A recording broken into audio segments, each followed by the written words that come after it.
has your journey been like? When you said, I expected more from this person, I expected more from at least the person you were not seeing, let's say dad or other people, to be like, I expected more from you, but it didn't come through like that. How did you heal? How is the journey for you?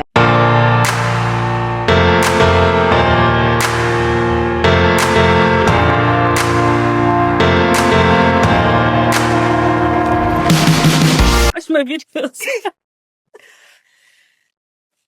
Camera. Okay. Hi. I will about to hi before. Okay, let's go. Which one? Hi. Okay. Hi! Welcome everyone. Welcome to Sharon Shines.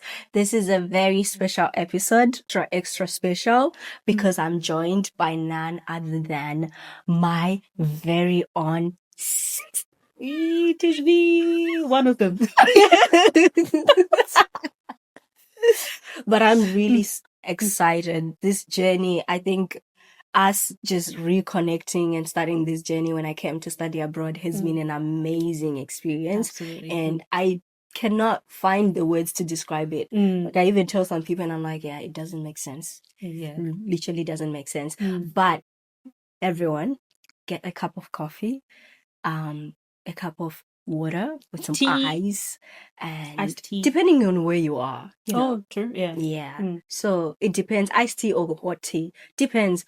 Coffee, hot chocolate, something, because this is about to get heated. Oh.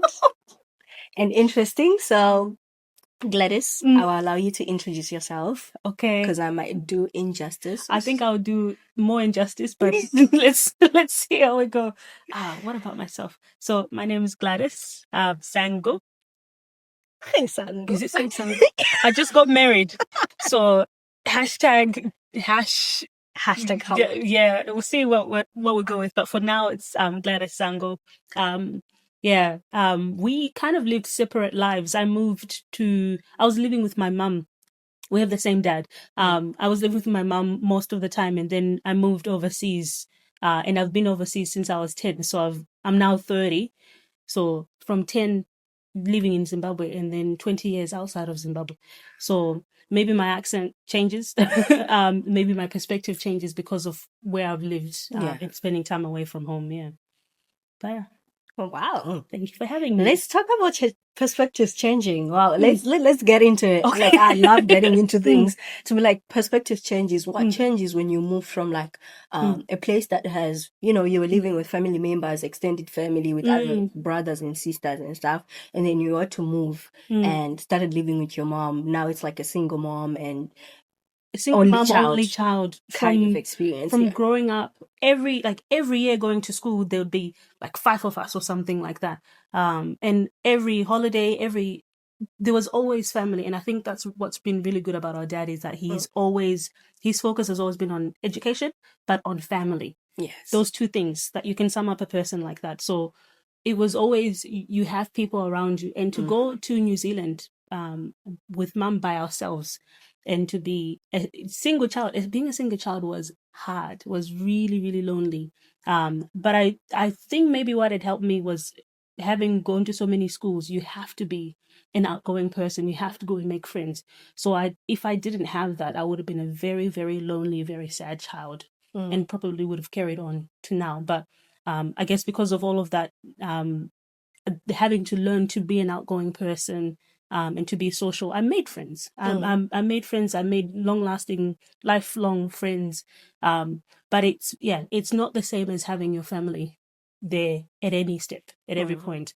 And mum was working full-time and raising me at the same time, and studying at the same time. Oh, Jesus. So she was working all the time. You wouldn't catch her. And so it really was, you have to find new ways of entertaining yourself, of learning, of growing, and of making friendships. But yeah.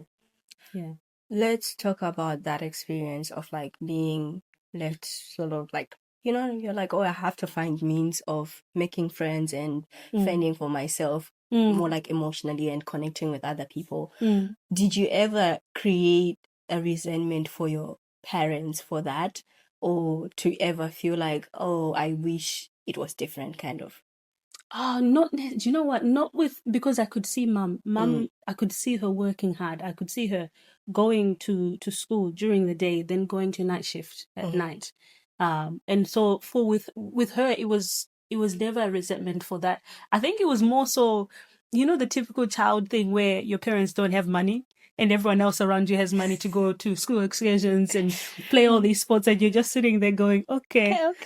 I need bus money and I don't have, so I'm walking. Yeah. So I think it was a little bit of like, I wish we had a bit more. Bus money was important, but it wasn't anything too big in terms of resentment towards mum. I think it would have been a little bit more towards our dad.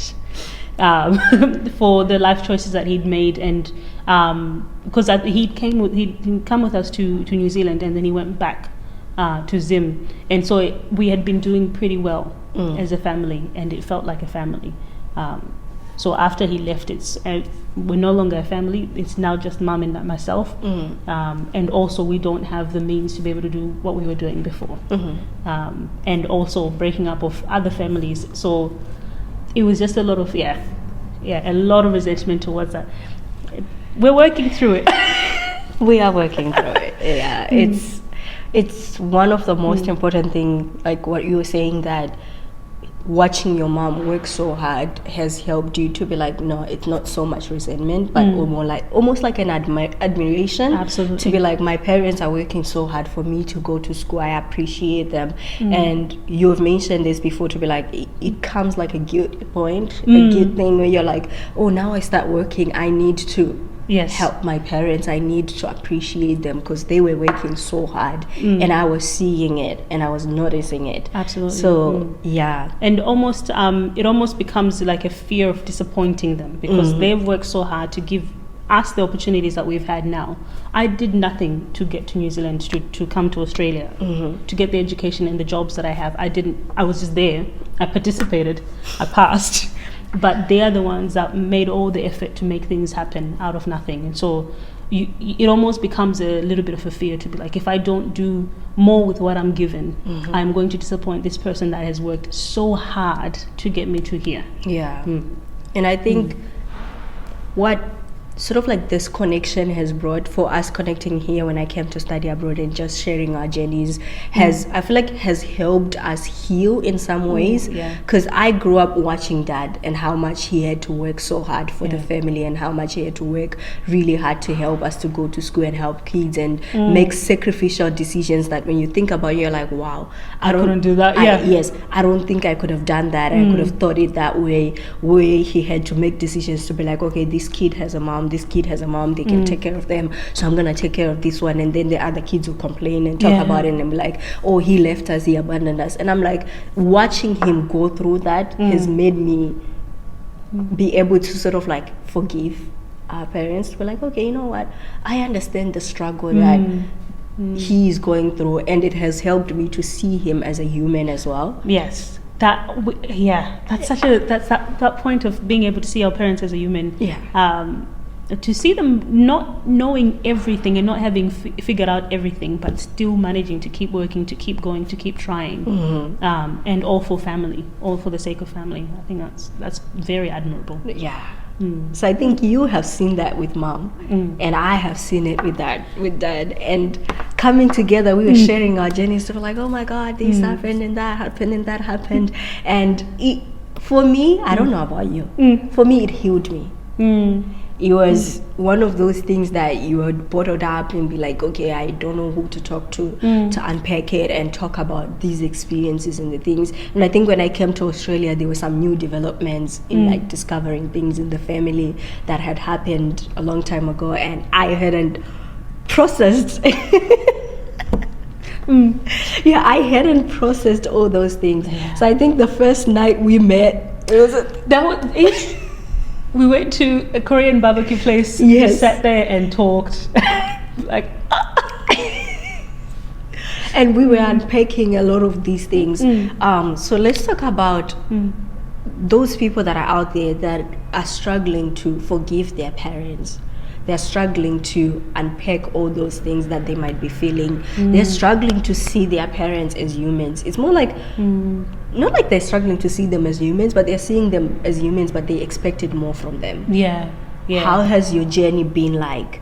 When you said, I expected more from this person, I expected more from at least the person you were not seeing, let's say dad or other people, to be like, I expected more from you, but it didn't come through like that. How did you heal? How is the journey for you? I know it's not something that you can say, oh, I've completely arrived and I'm okay, I'm fine. It's a journey and it's a process. Yeah.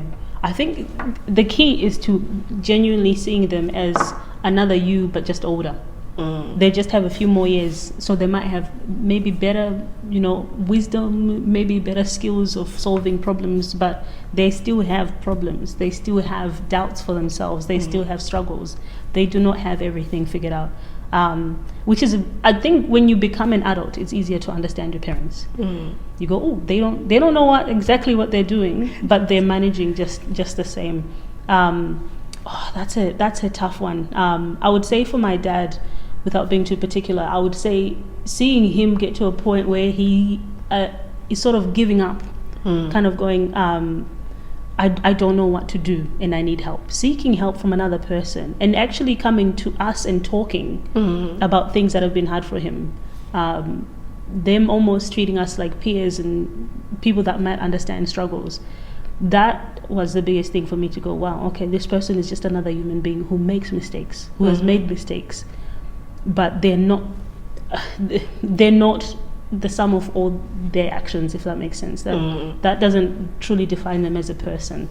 And I think also just understanding that every single person is complex. You're not just good.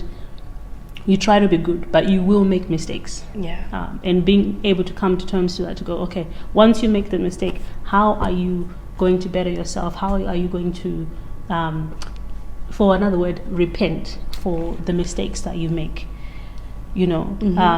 That's where it helps. It helps when you see somebody trying to repent, you go, okay, they are just another person who is trying to be better.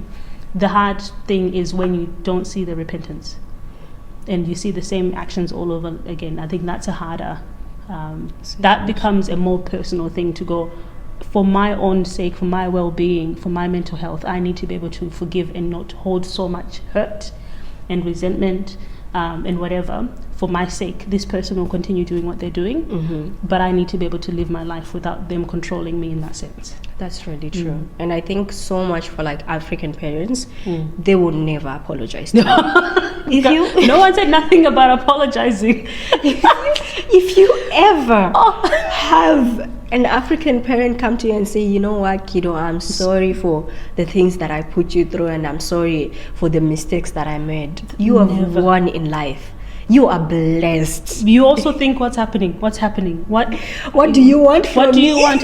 Who is dying? What is happening? But so much, for most African parents, it's rare for them to come back to you and be like, I'm so sorry, kiddo. I'm so sorry for the things that I put you through. I'm so sorry for these experiences. To them, they were doing their best. To them, you should be the one that is grateful. To them, you should be the one that is seeing the work that they put to make sure that you went to school. Even though when you went to school, you didn't have you were not provided everything that you needed, and you had to beg other people to be like, can you help me and guide me and stuff like that. And you were thinking that, oh, my parents are not providing for me, but the way they see things is, I'm doing the best I can to make sure that this person gets the best education. At least for our dad, we know education was like number one thing, and to him, if he has given you that, he has done everything he needs. And that's a big thing for him. He's gone, I was never perfect, but I got you through here. Yes.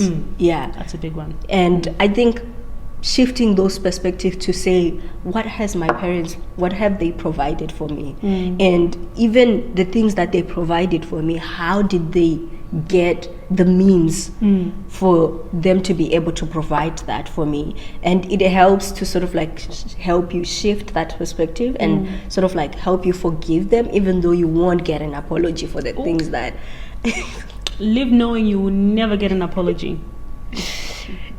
you die expecting one and it won't come. So what is your take on going back to your parents? I don't know if you have ever done this, going back to them to be like, you hurt me in these things and in this area, and opening up and talking about it. I think one thing that I've learned by sort of like therapy and going to therapy and talking about it, to be like, you could write something to them. You could. What's your take on that? Do you know what? I have two takes on either parents. Yeah. I think with our father, it's actually, I can't have that conversation with him, if that makes sense. He's opened up and I go, okay, I do nothing to interrupt, if that makes sense. I am not adding anything, I am just listening so I can start understanding. I think that maybe it's the father figure role or the leader of the house you don't question or whatever it is. Maybe that's just me. But also maybe it's also the types of conversation that we're having and the types of hurt and experiences where it's very hard to just bring up in general conversation. Whereas with mum has been almost perfect. And so when she hasn't been, I'm actually able to say, Mom. I remember when I was young, I wrote a letter to her, and she didn't apologize, but she immediately she saw what I was trying to say and changed whatever. It was something small, but to me at the time as a 13-year-old, it's like the biggest thing. So I think with mum, I am actually able to have those conversations and go, I know you actually do everything you can, and these are not so big topics. I can mention this to you, I can say this to you. I know your character, I know usually what you're thinking and what prompts you to do a few things. So when I don't understand the what's the word, the motivation, I ask about that to be like, I want to understand. Two different parents situation. One, I listen when things come up and I go, okay. And I get more information from you. I think I'm more of like I can talk to dad in a way. The things you said, I mentioned this to him and I was like, what do you mean? It's more like, I don't know, with parents, I don't know if I have the right strategy or not, but sometimes I do feel like there's moments when parents have their guards down, where you can bring something across and they actually listen. And I think it goes for every person. Even there are situations where you don't need to rebuke someone, like in the moment they won't listen to you. And then there are situations where you're like joking and you're like, but by the way, Gladys, the way you treat your siblings, help me understand, like, what's what the heck? Would you say then that's a difference between your approach with our dad versus my approach? You've spent time, you've lived with him, versus me, I get to visit him every couple of years and it's just jolly happy for 2 weeks maximum. And then I go. So is it because of that? I think it takes also knowing the person and what kind of relationship you have with them, to be like, I can't do that with your mom, to be like, I notice something and then I wait when we are jolly and raise it. Even when we are jolly, even when the guards are down, she's just gonna be like, what the heck? Like, why?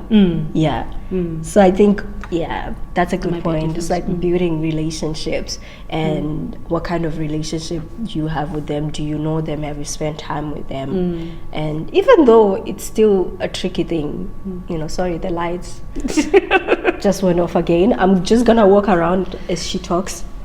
You were talking. Oh, there we go. Aren't the lights beautiful? The lanterns? They're so pretty. They're gorgeous. When I saw this room, I was like, wow, this is the one. This is the place. Yeah, but that experience is, I think it's common with most people, and navigating that is not always one size fits all. No. This is how you approach it, this is how you do it. But one thing that helps is what we were talking about, to be like, perspectives, move things around to help you heal. Try to see things from their side. Try to empathize, sympathize. I don't know what Yeah. word works better, but in those situations, yeah, wow. We have talked about the parent side. Let's talk about the experience with other students and friends when you're abroad.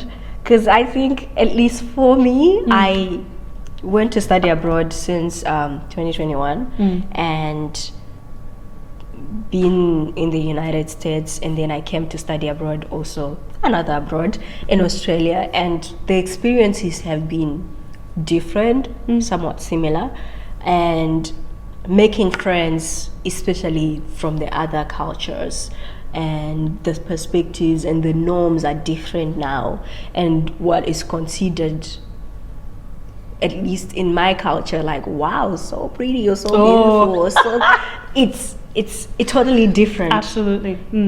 Expectations have changed. It's more like the game has changed and you're still playing by the old rules. Yeah.